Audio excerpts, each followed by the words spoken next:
12월 3일 1년 전 우리는 정말 국가의 큰 위기 상황에서 내란이라고 하는 상상도 못할 일이 벌어진 채 벌써 1년이 다 됐습니다. 1년이 되도록 윤석열 내란의 주범으로부터 시작해서 그 잔존 세력에 이르기까지 제대로 심판도 하지 못한 채 지금도 앞날을 내다보기 어려운 재판 과정, 수사 과정이 계속되고 있습니다.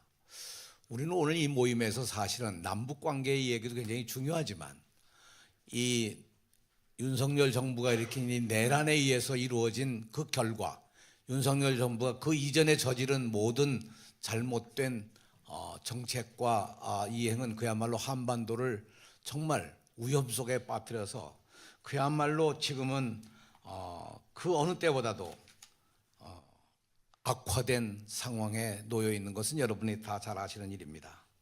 대화가 7년 이상 단절되었고 북은 적대적 두 국가론을 주장하고 있고 그리고 휴전선에는 장벽이 세워져서 서로의 적대적 관계가 이렇게 되어 있습니다.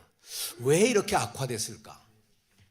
지난 7년 동안 지난 30년 동안 남북 관계가 지탱해 오면서 이제까지 가장 어려운 상황 속에 빠지게 된 하나의 원인은 과연 무엇이었을까?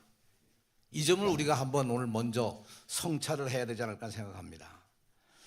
남에 대한 불신이 극대화가 되고 북에서 흔히 얘기하는 대로 남쪽에 대한 거침없는 표현은 2007년에 준공된 금강산 남북 이산가족 상봉 시설이 김정은 위원장이 이 시설을 보고 보기만 해도 역겹다고 할 만큼 아주 최악의 표현을 하면서 헐어버리라는 명령을 내렸던 것을 우리는 기억합니다. 2018년 평양선언 이후 실제로 우리는 북도 그렇고 우리도 그렇고 아마 세계도 그렇고 이제 새로운 한반도의 평화 시대가 열릴 것이 아니냐 하는 기대를 걸었지만 결국 오늘 우리는 더 쓰라린 경험들을 하고 있는 상황이죠. 이런 상황에서 지금 발제하신 교수님의 말씀처럼 이재명 대통령이 가장 중요하게 발표한 것은 역시 신뢰 회복과 평화 공존의 정책이었습니다. 이것은 가장 절실하고도 필요한 표현이라고 저는 생각을 합니다. 현 상태를 매우 위험한 상태로 진단하고 여기서 싸워서 이기는 것보다 싸울 필요가 없는 상황을 만드는 것이 이재명 정부의 가장 첫째 과제라고 한 것은 적절한 선택이고 결단이라고 생각합니다. 이재명 대통령이 어제 평통에서 발언하신 것처럼 통일은 결코 포기할 수 없는 민족의 과제이고 10년이 걸리든 100년이 걸리든 1000년이 걸리든 통일의 주제와 목표는 변함이 있을 수가 없는 일이라고 생각을 합니다. 다만 이제 이런 것을 어떻게 우리가 접근해 갈 수 있겠느냐 하는 데 대해서 이재명 대통령은 최근에 평화 체제가 확고히 구축된다면 한미 합동 군사훈련을 하지 않는 것도 바람직하다.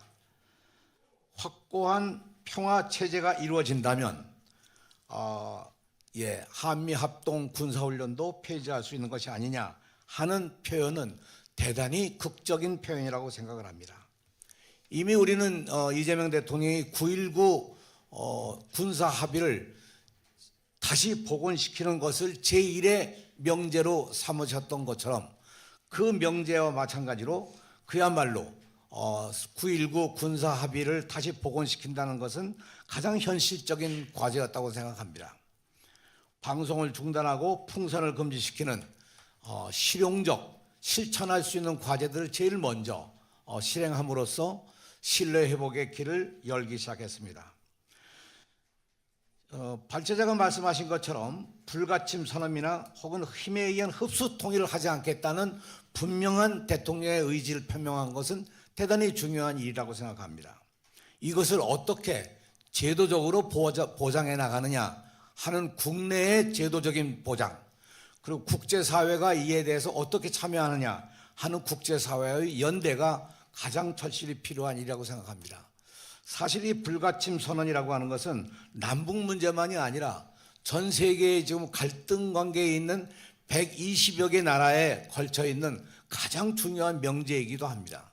세계적으로 어떻게 불가침 선언을 하는 것은 중요한 일입니다. 저는 여기서 이 대통령께서 말씀하신 평화적 체제, 확고한 평화 체제라는 것을 어떻게 해석할 수 있을까? 그렇게 볼 때 첫째 말씀은 바로 이 불가침 선언에 있다고 할 수가 있고, 둘째로는 전시 작전권을 환수하는 일부터 시작해서 흔히 얘기하는 우리의 안보 체제를 새롭게 구축하는 그런 국민 주권 시대에 맞는 안보 체제의 구성이라고 생각합니다. 바로 국민이 모든 것을 해결할 수 있는 근본적인 힘이고, 내란에 대한 철저한 대응을 통해서 국민이 안보라고 하는 점을 확실하게 할 필요가 있다고 생각합니다. 셋째로 확고한 평화 체제를 위해서는 특히 국제 외교의 지평을 확대하는 것이 중요합니다만, 특별히 한중 관계를 통해서 또 동아시아의 외교적 영역을, 외교적 공감대를 확대하면서 여기서 만들어지는 실체가 가장 중요한 일이라고 생각을 합니다. 저는 대통령께서 한미 정상회담에 두 차례에 걸쳐서 우리의 역할은 페이스메이커가 되고 미국의 역할이 피스메이커가 되어야 될 것이다 하는 이야기를 두 차례씩 확고하게 발표한 얘기를 들으면서 참 의미 있는 발표라고 그렇게 생각했습니다. 그러나 사실상 페이스메이커의 역할이 과연 어떤 것을 의미하는가 하는 것은 분명치는 않습니다. 어떻게 하는 것이 페이스메이커인가? 다시 말하면 지금 단절되어 있는 상태에서 한반도의 대화를 위한 작은 물꼬라도 열어가는 것, 그것이 바로 페이스메이커의 한 역할이라고 할 수 있을 것입니다. 그러나 이 페이스메이커라고 할 때 결국 가장 중요한 것은 일관성이 있어야 된다고 생각합니다. 대통령이 얘기한 실용적인 판단으로부터 신뢰 회복을 굳건히 이루어 나가려고 한다면, 저는 지난 30년간 우리를 괴롭혀왔던 한반도 문제에 대한 국제사회의 문법, 다시 말하면 북한에 대한 한없는 경제적 제재, 군사적 제재 혹은 문화적 제재, 모든 제재 형태, 이것은 우리 발제자도 선명하게 설명을 해주셨습니다만, 이 점과 또 하나는 북핵 문제에 대한 비핵화 문제입니다. 사실상 북은 2006년 핵실험한 이후 내년이 되면 20년이 됩니다. 핵 문제는 사실상 한반도에 있어서 위협이지만 그것은 남북 간의 문제가 아니라 오히려 북미 간의 문제이고, 미국의 선제 공격에 대한 북한의 끊임없는 공포심에서 나온 하나의 대결이라고 생각합니다. 그렇다면 우리의 목표에서 흔히 얘기하는 대통령의 정책 가운데 비핵화의 문제라든가 한반도에 핵 없는 사회를 만든다고 하는 것은 하나의 목표가 될 수 있겠지만, 이 문제를 가장 앞세운다는 것은 그렇게 적절한 방법은 아니라고 생각합니다.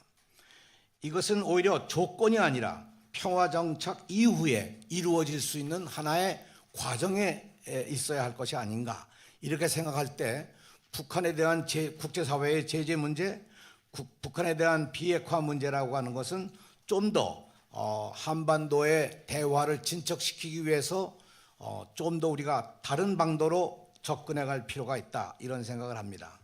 끝으로 결국 한반도의 평화 문제도 국민이 해결해야 될 하나의 과제입니다. 12.3 내란을 막은 것도 국민이고, 지금 12.3 내란의 심판 과정도 결국 국민의 힘에 의해서 이루어질 수 있는데, 한반도 평화 문제야말로 국민적 공감대를 만들고 국민이 참여하는 길을 여는 것은 대단히 중요한 일이라고 생각합니다. 감사합니다.